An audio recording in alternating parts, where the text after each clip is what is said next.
Hello everyone, and welcome to an analysis of the tale behind God's anger.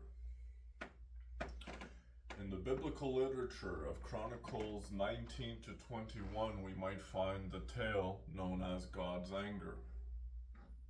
From this particular tale, you might see the first statement, for God was unpleased with thee, and so he smote thee, such as an act of discipline, if you wish. Beyond that particular point, we see a particular character development, which is the use of Gad. Gad being the servant of David, the seer of David. But from the seer of David, you might essentially arise to the one particular conclusion regarding a seer. A seer is an individual that provides great vision. They are a counsel of sorts, which upon the Lord stating to Gad, the seer, one might arise to one particular moment where Gad is faced with telling David or relaying the message of the Lord, which is, according to the Lord being displeased, he is now smiting Israel. This beginning statement. Down the line, you might find that in the analysis, you then see Gad is faced with three particular options, that which David is meant to pick from one as the punishment that he is to be faced with. Now David, son of Jacob, Jacob being Israel, him who wrestles with God, and in the son of he whom wrestles with God, you might arise to once again a linear pattern, if you wish. While you return up the lineage of David, you might arise to Jacob, and Jacob from which Isaac, Isaac from which Abraham, which ultimately the entire story of the patriarchs of Israel is specifically correlated to that wrestling match with God. We see in the tale of Abraham and Isaac, a father to sacrifice his son for God. And Isaac, now a father, a son of a man whom tried to kill him. In Isaac and the relationship with Jacob, Isaac being the son of a man that tried to kill him, what might you think is ultimately testing Jacob to essentially arise to the crown of Israel, he whom wrestles with God? And understanding that particular lineage, you might understand now the perspective at which the depth of this wrestling match goes. Which this wrestling match is of a gentle nature. As brutal as wrestling may be, essentially in wrestling, the ultimate point of wrestling is to pin your opponent on their back. In the wrestling match with God, what might be faced by God's anger at this particular point? David, that which from the Lord speaketh to Gad, the seer of David, you then arise to the three ultimatums. God offers, or the Lord offers Gad to tell David that if he chooses either 3 years of famine, 3 months of thy foes slaughtering their enemies, 3 months of their foes slaughtering his troops. From said troops, you would then see infinite killings over 3 months. Or would the David prefer to be faced by the sword of the Lord. In the counsel that which Gad presents to David, he specifically states to David the depth at which this decision might invoke. 3 years of famine, 3 months of his people being slaughtered or being faced in one challenge by the hand or the sword of the Lord. David, out of immediate instinct, you could say, makes the ultimatum decision. Being son of Jacob, son of Isaac, son of Abraham, we then see David has a rather challenging nature. And in such challenging nature of essentially being descendants of that particular wrestling match with God,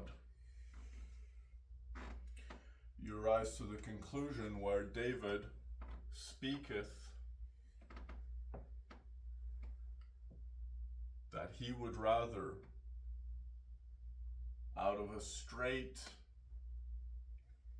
meaning a clear decision, that in a straight he is sure that his Lord is merciful, and that his Lord in his mercy he would rather be faced with the hand of the Lord than to be faced with 3 months of his foes slaughtering his people, or 3 years of famine. And in the ultimatum, that which is the opening statement of that particular story known as God's anger, you see God was displeased and he smote Israel. What is the finishing statement of that particular tale? Upon David choosing to be faced by the hand of the Lord as his punishment, we then see 70,000 Israelis being slaughtered, which ultimately weighed upon the depth of the decision. In that particular tale, you might assume, what might be a worse punishment? A longer sentence of suffering, 3 years of famine, a much shorter sentence with infinite destruction, or one particular very short sentence with maximal exponential unknowing? What would be faced by the hand of the Lord, the sword of the Lord? And in facing the sword of the Lord, once again you see that particular depth in thy decision, challenging thy Lord. I will take your hand before I take my people being slaughtered, and I will take your hand before I specifically starve for 3 years. In his challenging mind, you might find that David ultimately acts in his instinct, weighing the 3 decisions. In each particular decision, the shorter the term of the particular punishment, the worse the outcome was ultimately to be. In that understanding, you might imagine in your life circumstances, in your life situations, would you be rather faced with a longer suffering, a medial suffering, with maximal exponential suffering within said medial time, or a singular suffering with maximal exponential unknowing? and in the believing of stating that thy Lord is merciful and that he will be of a forgiving nature. If God is of a forgiving nature, would he allow every individual into heaven, the kingdom of light? I would argue he would not, because if every individual was to step into heaven, you would find they may not necessarily align within the same moral compasses.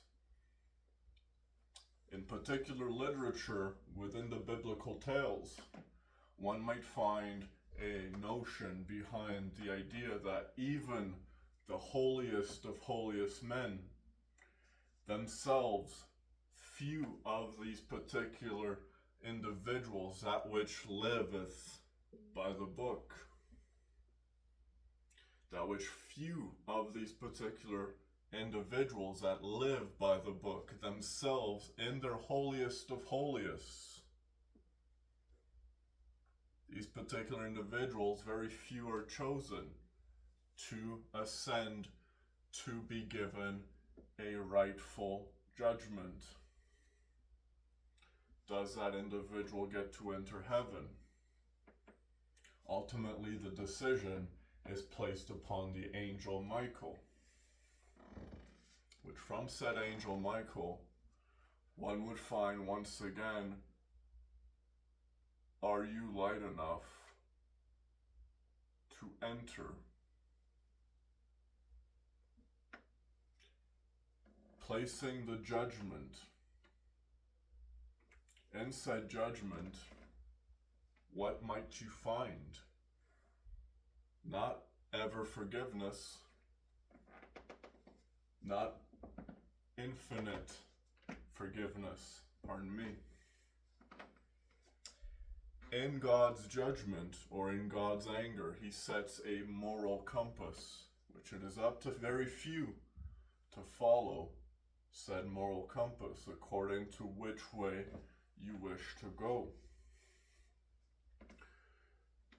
And the understanding that we might think in our lives that we'd rather suffer over a much shorter period of time if we could simply compress the suffering, maximizing its exponential power, seeking a shorter punishment with maximal potential pain, suffering, on and on and on, we might find that in the idea of seeking once again the easier route, the singular punishment, the single punishment, rather than being faced with 3 years of famine, 3 months of your people being slaughtered, or specifically being faced by the sword of God, being faced by the hand of God, the hand of the Lord. Ultimately, David chooses to be faced by the hand of the Lord. In his even ego self, in his egoism, you might find that he believes he has done nothing wrong to arise said anger, that which God will be of a forgiving nature. From which we see God then smites and kills 70,000 of Israel's people.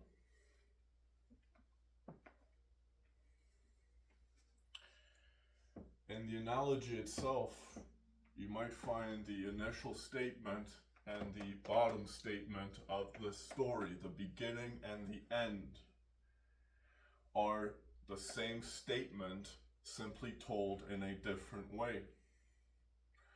Ultimately, the correlation of the middle portion, the meat of that particular tale, revolves around the decision of what do you choose ultimately in life? Do you choose the the extended punishment, which could last several years of suffering? Or do you choose a medial suffering, that which has a greater potential in its punishment and the cost at which it will weigh on you? And ultimately you are left with the one particular choice. Do you choose for yourself to experience 3 years of famine, your people to be slaughtered for 3 months? Or do you choose as an individual to be faced by the sword of God, the hand of God, and the judgment being faced by the mightiest of all, the highest of all, that which drives said life? In understanding the particular analogy now, you might find that the moral of the story is, it doesn't matter which one you might choose in your punishment, but ultimately, when you're faced by the judgment of God, those that live by the sword die by the sword. Those that live by the darkness die by the darkness. And those that live by the light die by the light.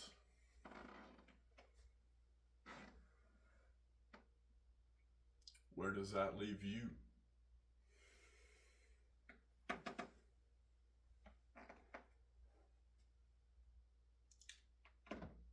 In God's Spirit, we are not made timid,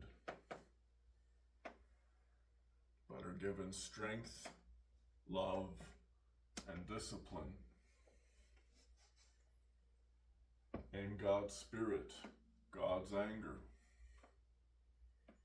we are given said Spirit that allows us to not be timid.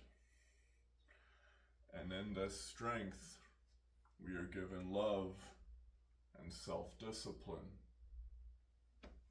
You might find from 2 Timothy 1:7 the statement regarding the mentality necessary to take control of your life. Not being timid, being given strength, love, self-discipline, which oftentimes requires a particular test of sorts, if you wish. The test of, can you rise to said occasion? Which once again begs the question, upon arising God's anger, what punishment do you ultimately choose for yourself? Thank you.